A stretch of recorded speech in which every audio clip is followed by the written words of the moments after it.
उड़ीसा में माधवदास नाम के एक परम भक्त रहते थे। उनका जीवन अत्यंत सादा था।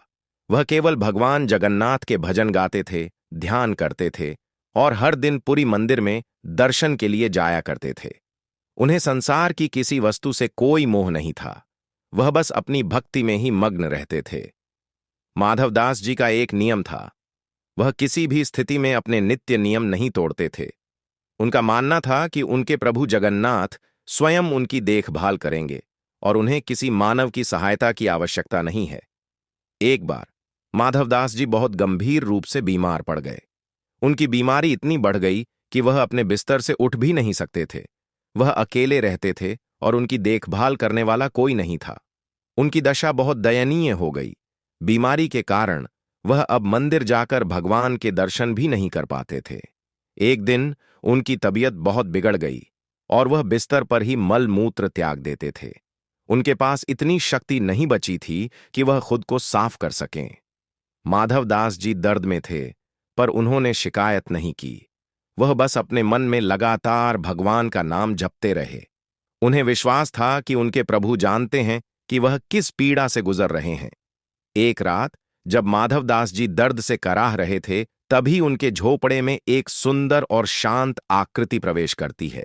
यह आकृति और कोई नहीं बल्कि स्वयं भगवान जगन्नाथ थे, जो एक सेवक के रूप में आए थे। भगवान जगन्नाथ ने बिना कुछ कहे माधवदास जी के सारे गंदे कपड़े बदले, बिस्तर को साफ किया और पूरे कमरे को धोकर पवित्र कर दिया। उन्होंने माधवदास जी की सेवा एक नर्स या सेवक की तरह की। माधवदास जी ने आंखें खोलीं और एकटक उस तेजस्वी सेवक को देखा। उन्होंने अचंभित होकर पूछा, आप कौन हैं और आप मेरी यह नीच सेवा क्यों कर रहे हैं? सेवक भगवान जगन्नाथ ने मुस्कुराकर उत्तर दिया, माधव, मैं तुम्हारा एक तुच्छ सेवक हूं और मेरे गुरु ने मुझे तुम्हारी सेवा करने के लिए भेजा है। तुम चिंता मत करो, तुम्हारी देखभाल करना मेरा कर्तव्य है। अगले कई दिनों तक भगवान जगन्नाथ रोज रात को आते, माधवदास जी की सारी गंदगी साफ करते, उन्हें स्नान कराते और उन्हें स्वस्थ होने में मदद करते। कुछ दिनों बाद जब माधवदास जी की तबीयत में सुधार हुआ और वह चलने फिरने लायक हो गए, तो उन्होंने उस सेवक से पूछा, सेवक जी, आपने मुझ पर अकल्पनीय दया दिखाई है। मैं आपको क्या दे सकता हूं और आपके गुरु कौन हैं? सेवक ने उत्तर दिया, माधव, मेरे गुरु पुरी के राजा हैं और उन्होंने तुम्हें तुम्हारी बीमारी की अवधि के लिए पुरस्कार देने के लिए मुझे भेजा है। इतना कहकर सेवक ने एक स्वर्ण मुद्रा माधवदास जी को दी। माधवदास जी ने उस स्वर्ण मुद्रा को देखकर आंसू बहा दिए।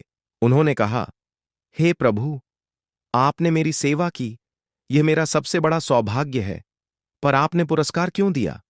और यदि आप मेरे लिए इतना ही कर रहे थे, तो आपने मेरी बीमारी को पहले ही ठीक क्यों नहीं कर दिया? यह सुनकर भगवान जगन्नाथ अपने असली रूप में प्रकट हुए। माधवदास जी के सामने वही तेजस्वी मूर्ति थी जिसके वह रोज दर्शन करते थे।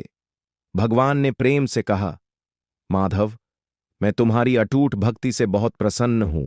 जहां तक तुम्हारी बीमारी का सवाल है, तुम्हारा पुराना कर्म प्रारब्ध था कि तुम्हें कुछ दिन तक इस पीड़ा से गुजरना था, लेकिन क्योंकि तुम मेरे परम भक्त थे और तुमने कभी शिकायत नहीं की, इसलिए मैंने तुम्हारी पीड़ा को कम कर दिया और तुम्हारे कर्मों का फल तुम्हारी सेवा करके स्वयं सह लिया। चूंकि कर्म का फल तो भोगना ही था, इसलिए मैंने सेवक बनकर तुम्हें इस कष्ट से बाहर निकाला। माधवदास जी भगवान के चरणों पर गिर पड़े। उस दिन से यह कहानी पूरे ओडिशा में फैल गई कि भगवान जगन्नाथ स्वयं अपने भक्तों की निजी सेवा भी करने से नहीं कतराते हैं। कहानी की सीख, भगवान अपने सच्चे भक्त की पीड़ा को भी स्वयं अपने ऊपर ले लेते हैं। ईश्वर की सेवा का अर्थ केवल मंदिर में पूजा करना नहीं है, बल्कि कष्ट में भी ईश्वर पर अटूट विश्वास बनाए रखना है। अगर आपको कहानी पसंद आती है तो सब्सक्राइब करें विप्स कहानी बॉक्स।